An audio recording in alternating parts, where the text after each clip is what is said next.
We're not waiting for opportunity, we create an opportunity. We're not waiting for opportunity, we create an opportunity.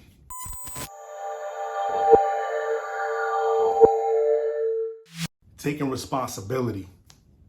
If you take responsibility, you'll start to see more value in your life, in your actions, in the ROI, and your return on your investment in life. But you got to start by taking more responsibility. And by taking more responsibility, you're taking claim for the mistakes, the issues, the failures, the lessons, whatever it might be. You're taking accountability for that. You're not giving it to anyone else. You're saying to yourself that, hey, I got myself into this, I'm gonna get myself out of this. That's independence. That's true strength. So, a lot of people sit there, wake up Monday morning from hanging out all weekend, and they get upset at their job, or say this is not the right job for me, or they say this is not the right trade for me, or they say this is not the right business, I picked the wrong thing to do, right? Whoa, is me. But really, instead of just thinking to themselves and saying, what did I do over the weekend? Why do I feel this way? You know what I'm saying? Like, does that have anything to do with my response to today, this Monday morning, when I have to get up at the crack of dawn and get everything to go together, to get out of the door, to go make this bread and butter?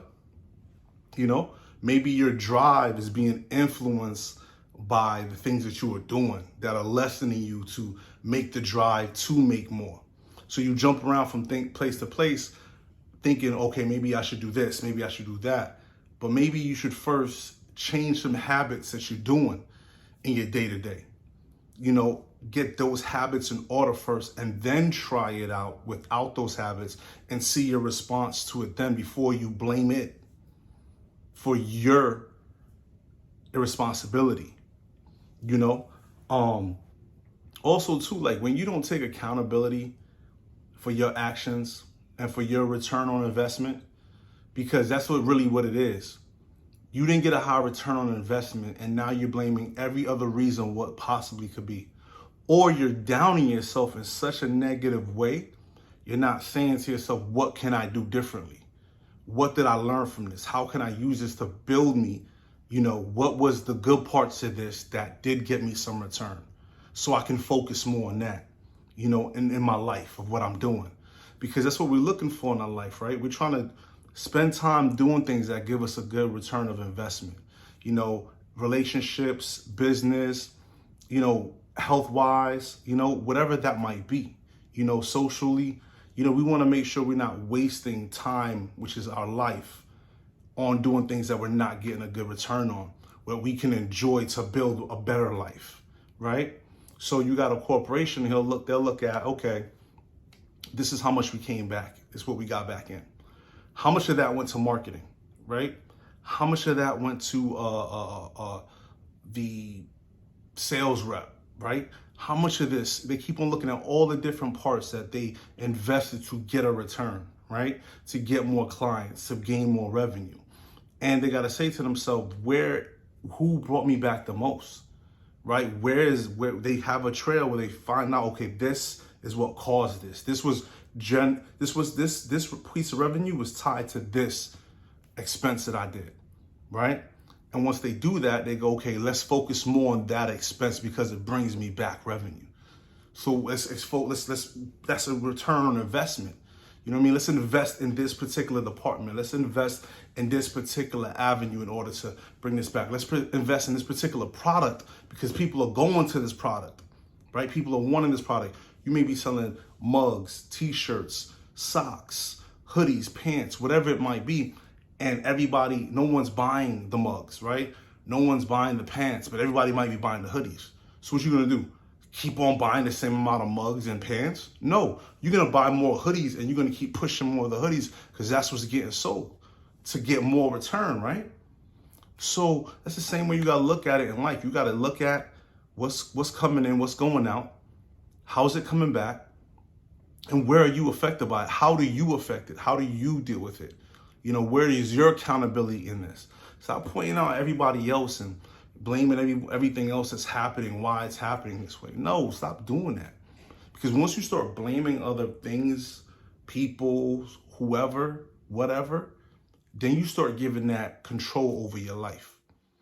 That has a control over who you are, because you basically just given that thing by saying, oh, this is why I'm feeling like this. So you didn't control why you were feeling the way you were feeling. This external thing controlled the way you were feeling. So now it's a master over your life because you chose to give the credit to someone else or something else instead of just taking accountability of yourself of what you could have done to fix that or what you did do that caused that. You know, I had to look at myself with things too sometimes and be like, nah, I can't just blame this. What action did I do? What action that I was doing? And this was the results of the action. Was I giving my all? Did I give my 100% into this, my 120% into this? Or did I not give my 120% to this? Because then that's the return I got. And I can't blame everything else. Now, if I gave my 120%, then I could sit there and say, well, this is not a good return because I'm wasting more time and energy and efforts on this and I'm not getting a return on my investment. And my life is not exceeding from it. It's being taken away from it. Once I give myself accountability. So for you to know if you're wasting your time, because I don't think anything's a waste of time, but just to say that, you have to take accountability for the parts that you can fix, right? So some people will say, man, I can't start this company. I got kids, I gotta work, I got all these things going on, I have no help, right? So why wouldn't you say to yourself, okay, you know what, let me try an extra hour a day to do this. Let me get up an hour earlier. Let me lose an hour's sleep, right? To try to start my own company a little bit at a time, right? To read up on the information a little bit at a time, right? And see where that gets me. And if it gets me closer and closer to it. But no, you sit there and you point at everything else, the kids, the work, the bills, the this, the that, and say you can't do anything extra, right? But you didn't make the sacrifice and take accountability and say, where can I cut some time at? Is it in my sleep? Do I got to grind this out for a little bit and put my brain to it, right? Because even if you don't want to do it, or even if you can't, you feel like you can't because you're just too tired. But if you find something to tie it to that's important to you, you'll do it. So maybe you should look at your kids and say, you know what? If I get up this extra hour, I will go ahead and I'll do this because this could help my kids down the line, either with information that I can give them of value or showing them the template of how to get this, right? Or I can actually do it and become more extra streams of income or actually be my own company and I can show my kids a different way of living, give them a different opportunity, give them more opportunity, create more opportunity, right? But no, we say, no, we can't. I'm exhausted. It's just too much on my body. But check this out. If you had to get a new job that paid you more and you had to get up earlier, you'd figure it out. You'd figure it out. You'd get up earlier. So again, it's not them. It's not their fault. You know, you made the choice. You'd rather someone give you something instead of you getting up and getting to it. So that's the only way you gonna get up and get to it is if somebody gives you something. So then hence, that's why they're giving you problems. Hence, that's why they're giving you alternatives. Hence, that's why they're giving you opportunities. You not creating your opportunities because they control who they are and whatever they are and whatever it is, right?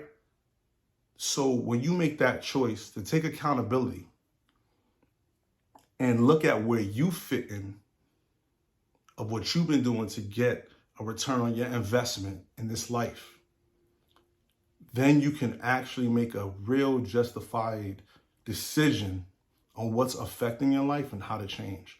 Then you'll stop seeing yourself bounce around from place to place to place because you like they say, like you pointing the fingers everywhere else, but you keep on having this problem. You haven't pointed the finger at yourself, right? And that's the best place to point it at, because yeah, you'll go through these turmoils, you'll go through these frustrations of it at first, but after you're gonna build yourself and become stronger, because you're like, you took accountability. You've manned up and womaned up to whatever you had been a part of to cause this issue for yourself. And then you've taken away giving everyone control that you've handed over to them, or handed over to that, of your life and how you are going to get results in your life. So, you know what I mean? Let's learn about taking accountability so we can grow our ROI, our return on investment, the time that we spend in life. Let's take accountability, what we doing day to day, and if that's helping or is that shaping the results we want in our life. And if we're causing issues that's limiting the results that we get in our life. Before we point outwards, let's get our situation intact, right? Before you point the fingers and throw stones at a glass house, get yourself in order first. And then you can clean up everything else. You know what I mean? How outside of your house looking so nice, right? Lawn, mowed lawn, everything like that. The paint is nice. Soon as I walk in the door, all I'm doing is smelling the garbage. Seeing clothes all over the floor. What are you talking about? It makes no sense. Clothes not folded, or clothes not even washed. Dishes in the sink. Toilet disgust. I wouldn't even want to use the restroom in your crib. You understand? So get just inside together first, where you have to be, right? Because outside is for everyone else. That's for you when you come home, of course, right? You look at it, you like it, cool. But when you walk in and you can't even get comfortable, come on, everything is cluttered. You know, work on the inside first. Get that together. Then we can get everything else, right? Get the foundation together first. Because it's great to look good outside, but if the framework ain't working together and it's falling apart, you're not going to even get the house sold, insured, or anything like that because of the framework. So get the framework in order, which you have to deal with, and then everything else, because we're trying to get the best return on our investment of times we spend in life, because that's the only way we're going to create opportunities, right? So we're not waiting for opportunity, we create an opportunity. We're not waiting for opportunity, we create an opportunity.